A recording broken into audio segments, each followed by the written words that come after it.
Welcome to Global View. Today, very happy to welcome Mike BENZ to the show. Mike BENZ is a former US State Department under the first Trump administration. Today, you are Executive Director for the Foundation for Freedom Online.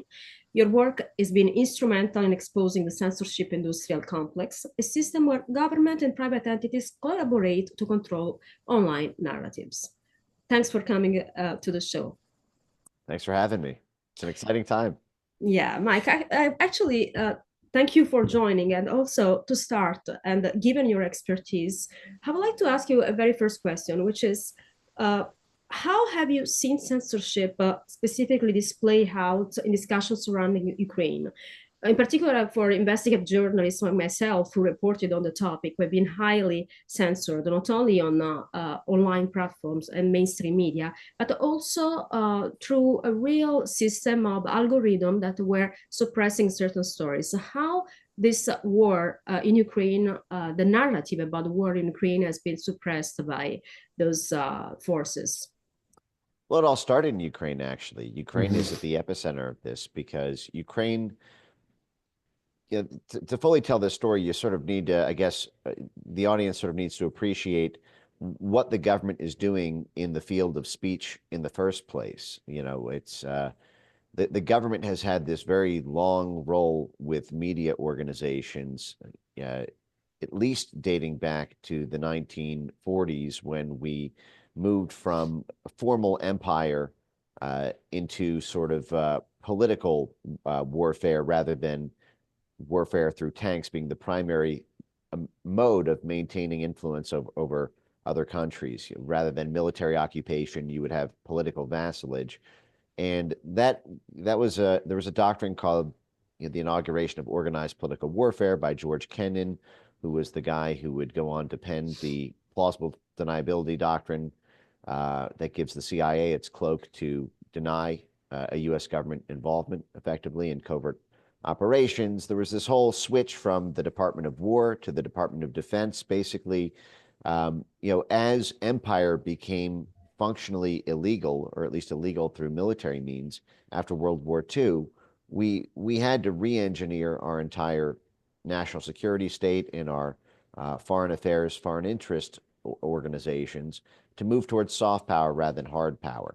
And so this is how the government got involved with media organizations, not just direct government ones or direct CIA media like Voice of America, Radio Free Europe, Radio Liberty, the whole Wisner's Wurlitzer of Operation Mockingbird and beyond, but even more informal media networks, such as all of the major broadcast news organizations, even dating back to their involvement with the Pentagon in the run-up to World War II for the Office of War Information. But basically, the government already had these relationships with media, and they already had these relationships with social media because we were projecting media into foreign countries, and social media sites, they had the strong support of Hillary Clinton when she was the Secretary of State.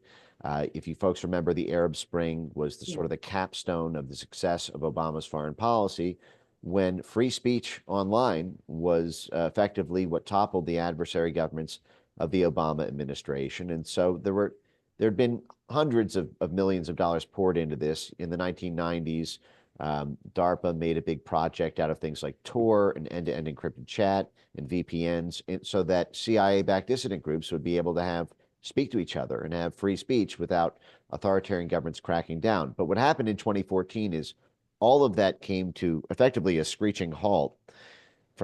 All our free speech diplomacy from 1991 to 2014 really hit this big blocking stone in 2014 with Crimea. After the Maidan revolution, there was which I think is fair to call a coup. I mean, if Chris Murphy, Chris Murphy, who's the one who's leading these anti-USAID protests, bragged on live television as that democratically elected government was toppled, that it would have still been in power without the U.S. pushing it, But so now they want to pretend they didn't say it on live television and pop champagne, because now it looks like it puts the lie to the democracy part of our democracy promotion programs. But the point that I'm getting at is that the Obama foreign policy establishment was not expecting the counter coup after the coup. The breakaway of the eastern half of Ukraine, the referendum from Crimea to join the Russian Federation. They had bragged they had spent $5 billion pumping Ukrainian civil society with USAID money, with National Endowment for Democracy money, to fund Ukrainian media, to control effectively the hearts and minds of Ukrainian citizens. And what they found is they couldn't crack eastern Ukraine, and they couldn't crack Crimea, no matter how much money they poured into it. And so they had a horrifying realization that no amount of propaganda would actually be able to win the hearts and minds war. And so they switched to a much more dark arts tactic of soft power influence, which is censorship. You know, there's two ways to win a propaganda war. You can turn your own propaganda up, or you can turn your enemy propaganda down. But, you know, in my view, one of them is winning in a fair fight, and the other one is, you know, winning through dark and dirty deeds. You know, if you're in a bodybuilding contest, you know, it's fair to pump yourself up. But if you poison your competitor's food, you know, you don't even give them, you know, a chance to be in the arena so that people can make up their minds for themselves, you know, who's, you know, what to believe. And so this gave rise in, I'm sorry, this is a long story, but No, you actually, asked a question that's hard to yeah. answer in simple terms without misrepresenting it. But what happened was the State Department, the CIA, DOD, USAID, NED, all of our soft power organs, they galvanized around this concept of something called the Gerasimov Doctrine, which was this idea that Russia was using, you know, social media to win elections, because it turns out 3 years later, the guy who penned that apologized for coining the phrase Gerasimov Doctrine, because it turns out that General Gerasimov was actually quoting what the U.S. does, what the U.S. had done in the Arab Spring. But by that time, they'd already moved on to this different concept that we still have today, which justifies all of the censorship that started from Ukraine into the 2016 election with Trump and into COVID, which is this concept of hybrid warfare. And the idea that war itself is no longer about tanks, it's about tweets. And this was Jens Stoltenberg, the head of NATO, even made a formal, you know, a formal crusade on this concept of NATO has to not be about tanks anymore. Its mission has to stretch from tanks to tweets. And this is to stop the hearts and minds from shifting to NATO skeptical political movements, and not just in Ukraine. So it started with Ukraine in 2014, but then when Brexit happened in 2016, they said, "Oh my God, you know, the Russian influence over hearts and minds has come to Western Europe." And then when Trump won in 2016, with the specter of Russiagate hanging over him from the dirty Hillary Clinton dossier in the Christopher Steele dossier, and the FBI special prosecutor dogging him for 2.5 years, they were able to contextualize media and control over media as a military domain, as part of its hybrid war capacity. And so that's why you're going to see in all these major institutions with the censorship industrial complex, they have military or intelligence connections to them. Definitely. And also, just to follow up on this point, we have seen a modernization of the Sminbud Act, which from its first purpose it was to allow propaganda in the Cold War, not on American citizen, has been then on 2013, 2012, allowed for carrying information operation on American citizen. I think this should be banned. I believe that the utilization of this strategies and technique on our own citizen is outrageous. I would like to know your take on this info operation that are reaching the level of military operation. Oh, no, you're absolutely right. None of this would have been possible if the Smith-Mundt Act protections were still in place. The Smith-Mundt Act was passed in 1948 in tandem with the creation of the NSC 10-2 plausible deniability doctrine. When we deputized the State Department and the Central Intelligence Agency and all of their grantees and subcontractors to create propaganda and false news stories, deliberately false and fake news stories, in order to influence the course of political events in countries around the world. Congress was very aware at that moment of creation, the Frankensteinian monster they were creating. But it was supposed to be a pit bull that defended the house, but wasn't allowed inside or at the dinner table. But then in 2013, fresh off of the success of the Arab Spring, the Obama administration ended that, and we're Mhm. living in the aftermath of it, and we've seen the absolute flood of fake news. I mean, this is the origin of all these fake CIA planted stories against Trump. The CIA, an anonymous intelligence official tells the New York Times, that there's bounties on the heads of Americans in Afghanistan, and that's totally legal for them to do under Smith-Mundt. But what I've been articulating this week about the USAID story is something that I consider even darker than the effective repeal of the Smith-Mundt Act, which is that there are no Smith-Mundt style protections against USAID. What I mean by that is with Smith-Mundt, there was supposed to be a foreign domestic firewall against American propaganda of our own citizens. But with the USAID story, there's no foreign domestic firewall against USAID funding and operations. Yeah. USAID can give $1 billion to a media outlet that operates internationally, and there's no prohibition on that media outlet operating at home.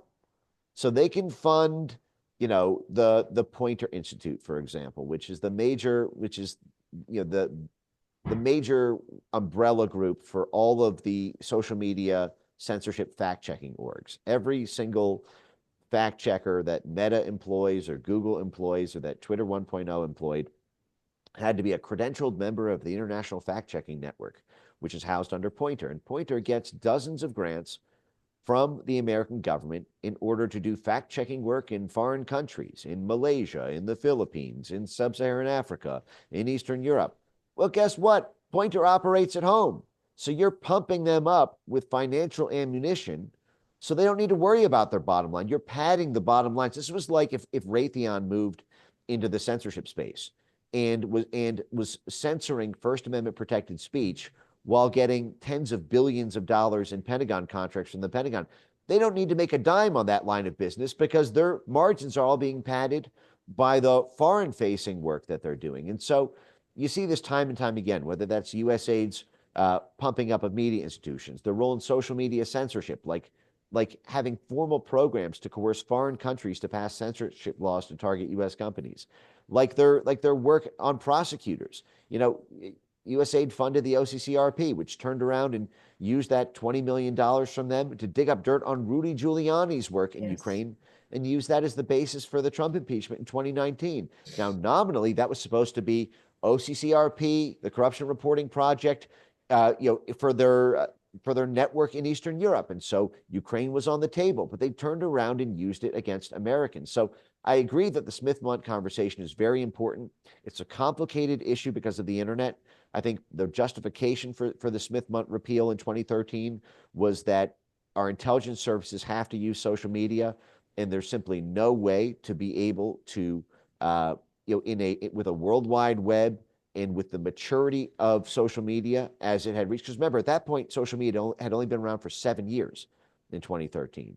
Facebook 2004, YouTube 2005, Twitter 2006. But it was still relatively young, and they were coming up against this realization that, well, then we can't plant fake news on social media websites. Or what happens if we plant fake news in Cambodia and we need to popularize it on social media in Cambodia? Well, now all the Americans see that. So there's a tough logistical issue about the technical implementation of some of our dirty tricks capacities and how to square that with the global nature of the internet. But I think with the USAID scandal, you have something that's frankly a little bit not only more important, but also a little bit easier to fix in terms of creating those firewalls, because this has been dominating American politics for a long time, and the American people are just now finding out. No, certainly. You mentioned the Arab Spring, Mike, and then how that metastasized into the operation in 2014 between Russia and Ukraine. How was the Arab Spring, I guess, infiltrated by this network that you're describing here for our audience initially, and how was it actually successful to first result in this? I guess the official story was that there was this online movie about the Prophet Muhammad that resulted in this manifestation of Islamist terrorism against the embassy in Libya, which resulted in the death of the ambassador there. And then, based on the poor economic conditions and the lack of governance in the Arab countries around the world, that's why these manifestations started. Are you telling us that this was one, a fake narrative, and two, how were they able to even create this fake narrative that would later reverberate throughout the entire Arab world, resulting in numerous despots overthrown, a complete upending of US foreign policy, especially in the Eastern Mediterranean, and then into Ukraine once that was successful? You could kind of explain how we were able, how they, I should say, were able to insert their tentacles into one of the most sensitive geopolitical regions in the entire world to result in various coups. Yeah. So there's the money, the training, the technical support. USAID spent $1.2 billion during the Arab Spring on Egypt alone, and then several $100 million just in tiny Tunisia. But this what happened in the Arab Spring was a continuation of the sort of digital diplomacy use of the internet that had been going on since really the early 90s. I mean, you can actually find Joe Biden testimony about this when he was at the Senate Foreign Relations Committee during the bombing of Yugoslavia, and the State Department and CIA, frankly, but I guess it was USAID and NED. They funded the Otpor movement in Serbia with $72 million. They trained them how to use the what at the time was Web 1.0. This was in 1999 with the Otpor movement. So Facebook, YouTube, Twitter were not around at that time, but static websites were.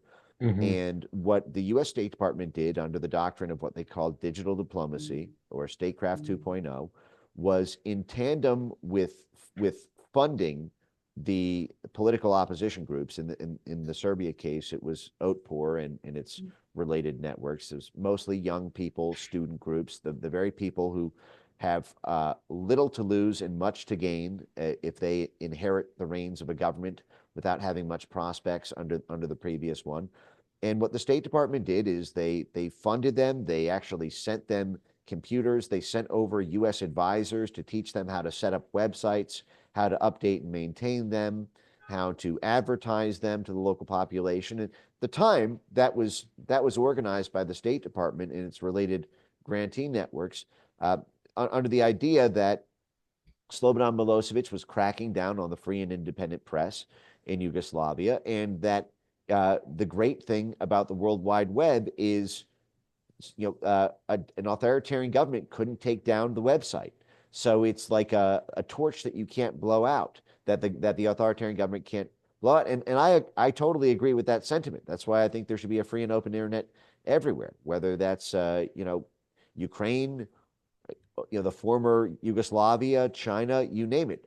Because the fact is being able to control the internet does give you control over information. It's one of the reasons that China maintains it can't let American social media companies in. But the point that I'm getting at here is we continued that diplomacy through to the Arab Spring, and this is spearheaded with folks like Jared Cohen, who is the policy planning whiz kid at State, who persuaded Condoleezza Rice and then Hillary Clinton to make a special focus out of digital diplomacy.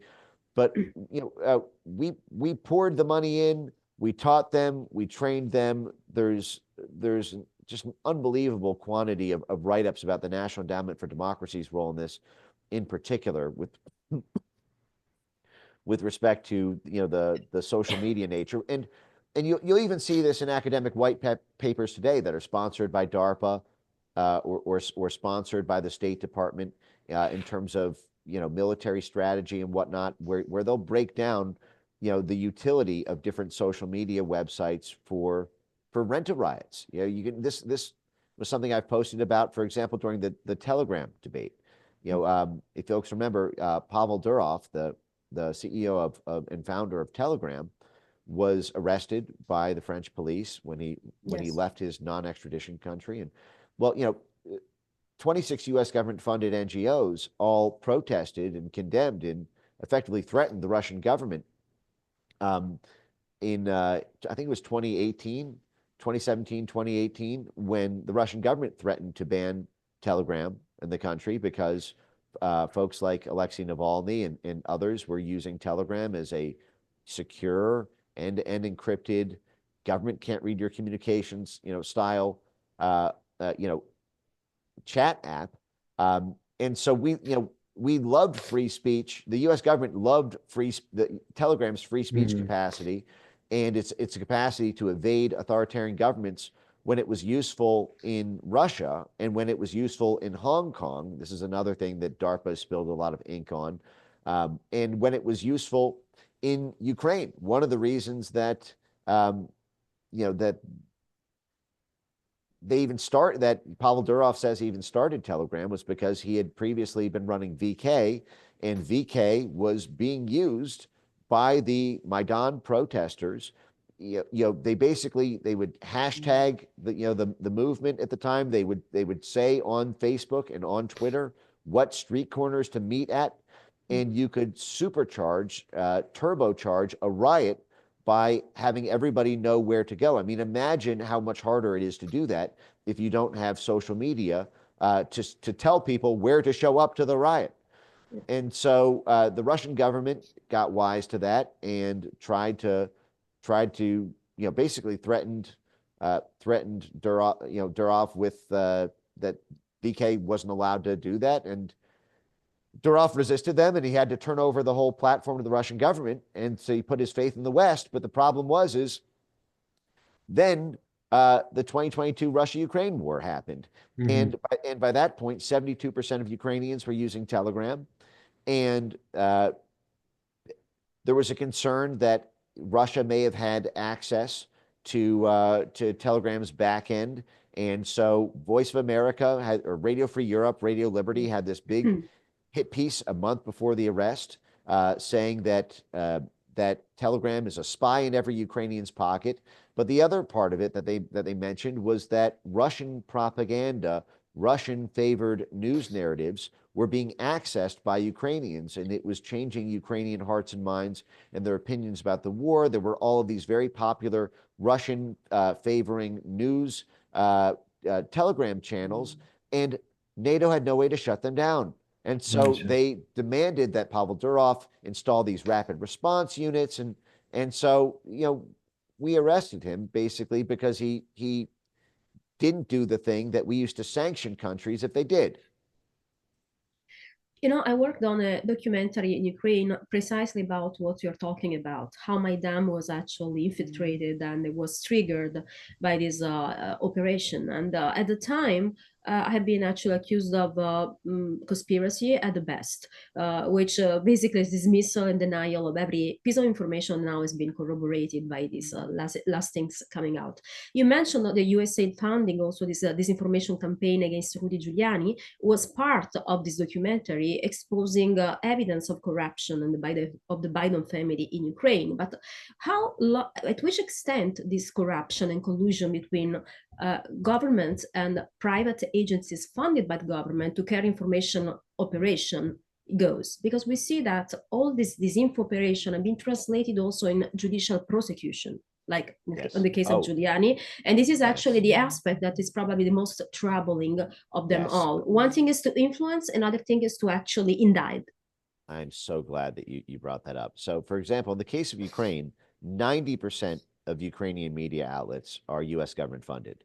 90%. This is why I use the phrase, and that's not my statistic. That's actually I think it was the Wall Street Journal who wrote a piece 3 days ago about how devastating the impact this USAID closure is going to be on media organizations. And they cited the fact that 90% of Ukrainian media, I mean, imagine being a Ukrainian not knowing that fact, not knowing that you are living in a USAID Truman Show, where every outlet you listen to is a foreign country sponsoring it, and to not. And this is also one of the reasons that USAID absolutely detests the thing that the FBI arrests anyone putting in a law that our own FBI enforces very aggressively here, FARA, Foreign Agent Registration Act type laws. For example, in Georgia, I believe in Moldova and a couple of other Eastern European countries, they've been trying to pass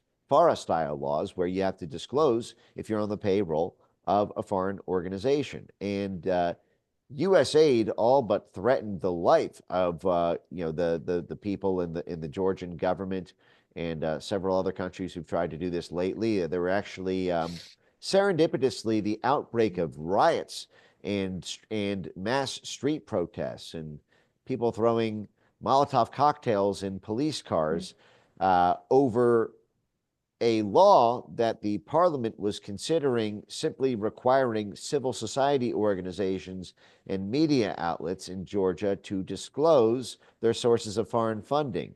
So we call that FARA a totally vital protection to make sure that our elections, our politics, our cultural affairs are sovereign and not being covertly manipulated by foreign powers. Why would our foreign-facing humanitarian aid service pump up riots to stop anyone knowing whether they were funding organizations in Georgia? And you gotta imagine, if 90% of Ukraine's media organizations are funded by USAID, what proportion do you think of Georgia's are? Yeah. But to your point about the prosecutors, actually, if I can just connect the dots on that. Oh, sure. This was one of the most shocking things on USAID. And I think when people really appreciate the implications of it, it's going to take this scandal to a whole new level. On USAID.gov, on the formal website itself for the OCCRP program, they had a section called accomplishments. And this was, so, the page one was $20 million to OCCRP's, Eurasia reporting, all the different, like 7 or 8 different countries that were part of that portfolio. And then on page 2, they had an accomplishments section. And what it said was over $1 billion worth of assets seized, something like 313 policy changes made by target regional governments, like 7 or 8 key government officials sacked or fired, including a president and a prime minister. And then the final bullet point was 456 arrests or indictments made. These are the accomplishments of USAID.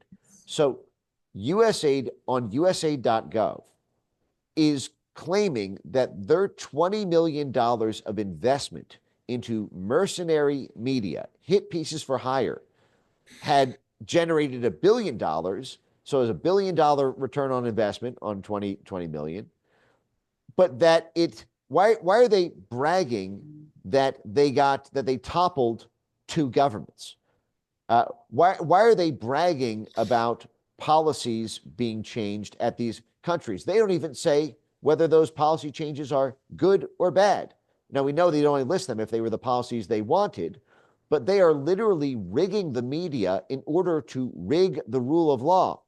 And then most incredibly, imagine, a government bragging that it sponsored media like a hitman, like someone hiring a hitman to go out and carry out a hit, that they took the lives and liberty of 456 people because of the dirt dug up. This is the sort of thing that they're explicitly trying to lock up their political enemies and bragging about them successfully getting their political enemies arrested by funding hit pieces on them and sending those hit pieces to the prosecutors. It's something unfortunately experienced on not at the level yet of prosecution, but about the work OCCRP has been commenting on precisely my movie about my film about Ukraine with Rudy Giuliani, and of course, who picked up this article? MSNBC. So just saying, it's like a terrible circle, but now it's all exposed. At least it will take some power away.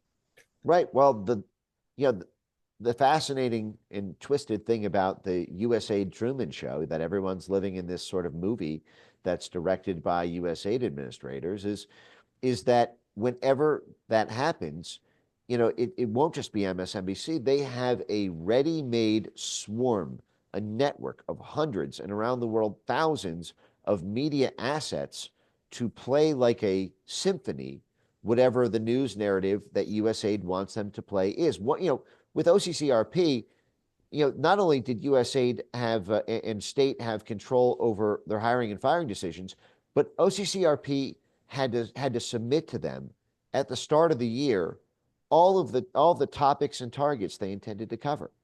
They had to have state approval on who to go after functionally, or what type of stories. And there's a great documentary that the WikiLeaks account posted. I think it's about 26 minutes. It's on their page. I'm going to be posting my annotations to it either later tonight or tomorrow. I highly recommend everyone watch it. It gets one-on-one interviews with the key folks running OCCRP, and I think if that was played to high school students about the dangers of tyrannical government, it would permanently change the way people understand where their tax dollars go.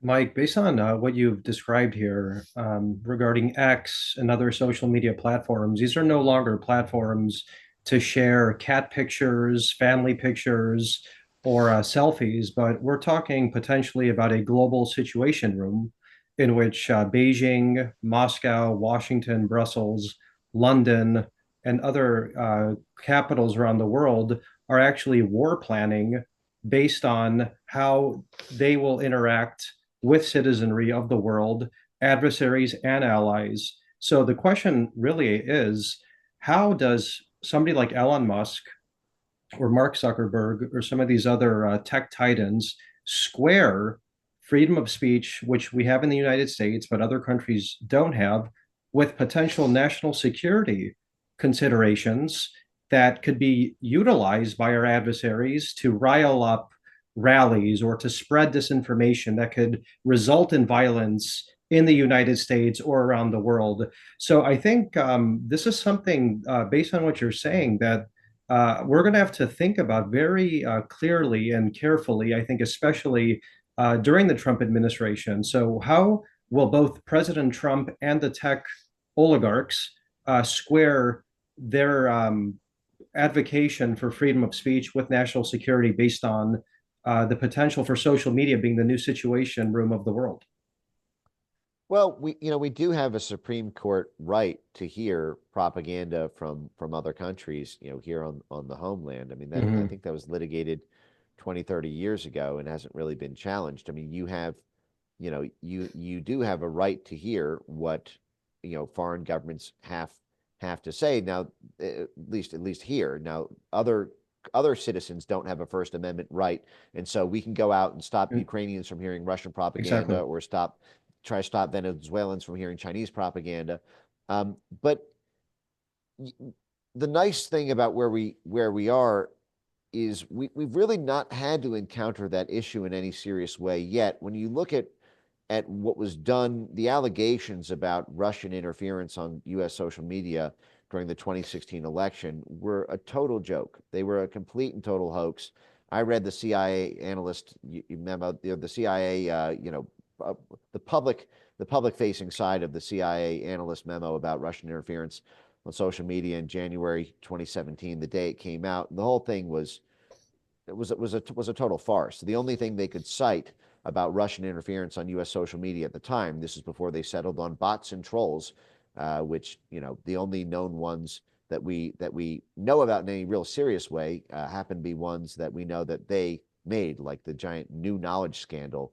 And we can look that up in the New York Times or the Washington Post. Look up New Knowledge, the Russian bot scandal in 2017 with the Roy Moore campaign, where a bunch of basically Hillary Clinton State Department people and political black ops folks bought 23,000 bots, bot accounts, piped them in from a VPN with a Russian IP address, and then mass subscribe them to Roy Moore to make him look like a Russian, like the Russians really wanted him to win, or that he was being pumped up by the Russians, and then they ran that to all the different news outlets to get a giant news cycle about how Roy Moore was being backed by the Russians, just the same way Trump was in 2016. And 2 years later, that organization got caught when one of their donor solicitation memos showed, I think their exact phrase was, "We orchestrated an elaborate false flag operation to create the impression that Roy Moore was backed by the Russians.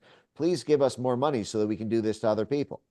And, also, I should note that New Knowledge co-wrote the Senate Intelligence Committee report on Russian interference on social media. Okay. So, I mean, just process that for a second. The Senate Intelligence Committee report on Russian interference on social media was co-written by the group that faked the Russian bots and then used them in a elaborate false flag operation to target a domestic political opponent. So we've not yet seen the sort of sophisticated, persuasive propaganda efforts that can really tilt American hearts and minds in any serious way. Now, there were strange episodes that we saw, for example, earlier this year with several, large U.S. Social media influencers allegedly getting sort of unwittingly getting pass-through money. But even in those respects, I believe the FBI acknowledged that none of them were pressured to make editorial decisions on the basis of the Russian side of that funding, which is very different, I should note, than the way that U.S. sponsored media is carried out around the world. And so, that is a potentially nasty issue. I think the only thing at this point that needs to happen is transparency, and that's really the purpose of these FARA type rules. That I think that's sort of the function of the FBI stepping in the case of what happened with the social media influencers earlier this year.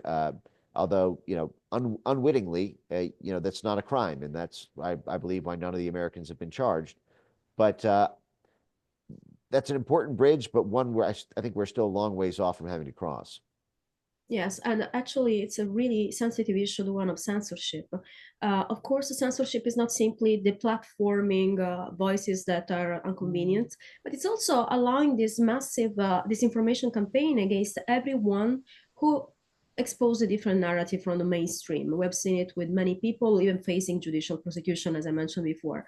Do you believe that Elon Musk is at least helping with X, providing a platform from free speech? From my point of view, obviously is, because I can read many attacks toward this persona as well. So do you think this is going to set the trend for a more informed audience, or people that are desensitized to indictments? Now we see everybody being indicted, and I think this sort of the effect of desensitizing people even to that, which is the effect on people of this technique that been deployed and used and abused over the past years.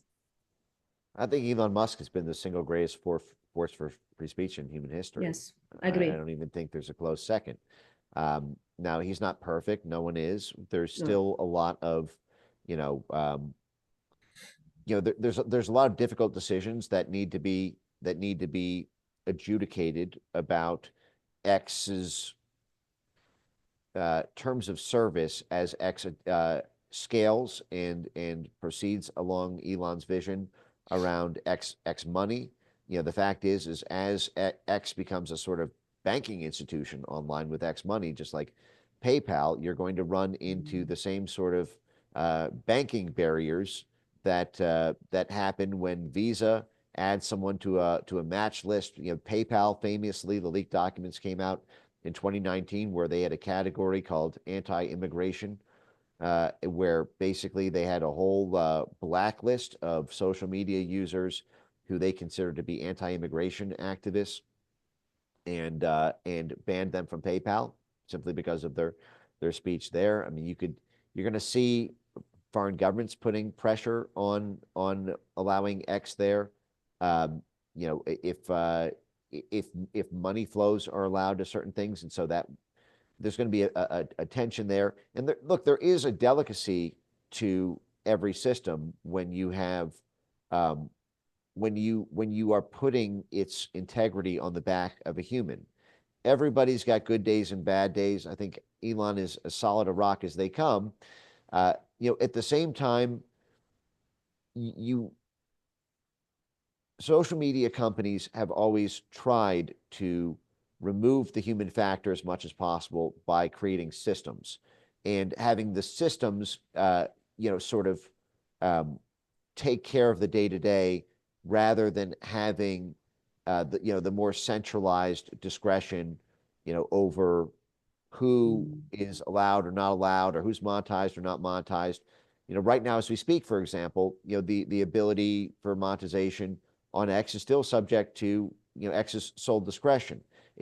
And that's look, we're all just lucky to be able to have monetization in the first place, I should note. Yes. I'm not saying that this is, a giant issue. And I do think it is a free speech issue to some extent, certainly. But it's not as much as simply having access to the platform, which Elon has basically allowed for everyone, unless you've done something so gross Illegal. that people are getting physically hurt. Yeah. Yes. But Elon's going to be challenged by foreign governments, and foreign governments assisted by rogue pockets of our own U.S. political class. And that's the thing I'm most concerned about for Elon right now.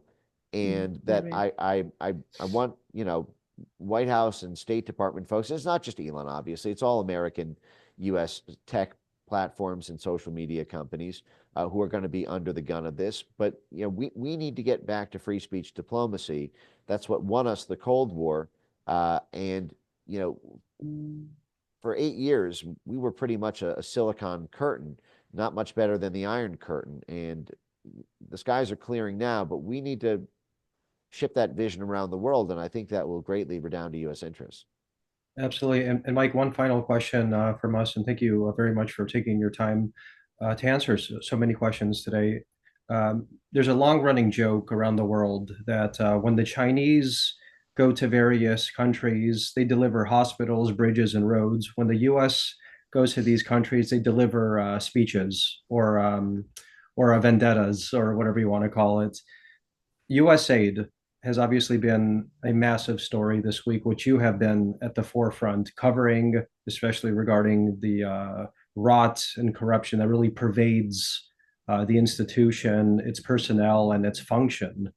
There's just today, Representative Massey proposed a bill to abolish USAID. Secretary of State Marco Rubio has fired, I believe, 95% of all USAID personnel, and now he's actually at the head of this organization. So my question to you is there a future for USAID? And if yes, what does that future for USAID look like?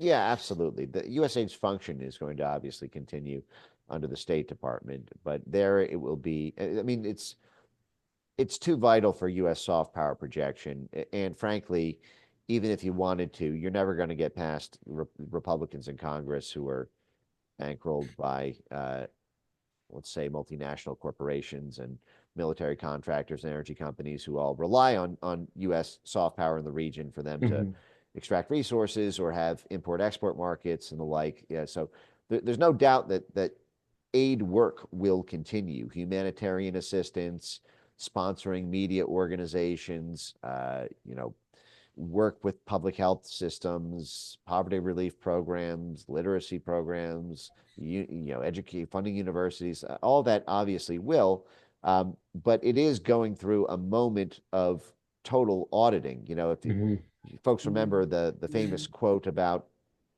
with Trump when it came to certain aspects of immigration, that we need to shut it down until we figure out what the heck is going on. And I think that's what's happening right now on the aid side. And I do believe that Marco Rubio is actually just because of his network and the stakeholders who've been around him his whole career. When that notice was given to the USAID workers, there was an exception, which was that if you were considered essential, or if you had been essentially manually handpicked, that your work could continue. And so I'm sure in sensitive areas all over the world, there are still, you know, these, there's still money flows, if not formal boots on the ground.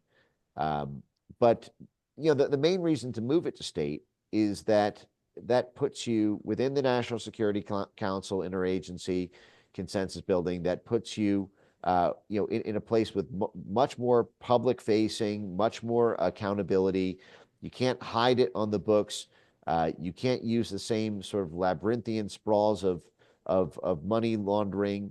And you know, when it comes to doing covert action, you can't. You're going to need the president's authority. I mean, the issue right now with USAID is they can effectively act like a, you know, worse than the CIA, because if the CIA wants to fund ISIS groups, and you know, Obama may be okay with that because, you know, everyone saw in the WikiLeaks Hillary Clinton and Jake Sullivan saying Al Qaeda is on our side in Syria. And lo and behold, you know, ISIS spreads like a virus all over the region to topple Assad. Well, then Trump wins, and he says he wants to wipe out ISIS. So the CIA is not going to be able to get a presidential finding, you know, presidential approval for CIA, you know, funds to ISIS groups or Al Qaeda groups. But that same rogue cell at CIA who wants to do that can just go right down, you know, to USAID and say, hey, listen, we want to provide these, you know, counter-Assad fighters with weapons, with you know, with munitions, you know, with training supplies, with cash, cold hard cash. Can you guys, you know, set up aid tents? Can you guys, you know, have these boxes and just fill them instead with medical supplies for your public health facilities there? Can you fill them with guns? This is what they did in Venezuela, and this is how you see, you know, it just came out what 2 days ago, $122 million last year to ISIS groups from USAID because it's not technically covert action. It's simply, you know, discrete democracy promotion work. They can go completely behind the president's back. So you have to fold it up and you have to close the black box. Thank you so much, Mike, for your time. We know you're busy. We could go on for hours in these interesting topics. Tell us, where can people find you? Yeah, on X at Mike BENZ Cyber. It's one word, at Mike BENZ Cyber. I'm highly prolific there.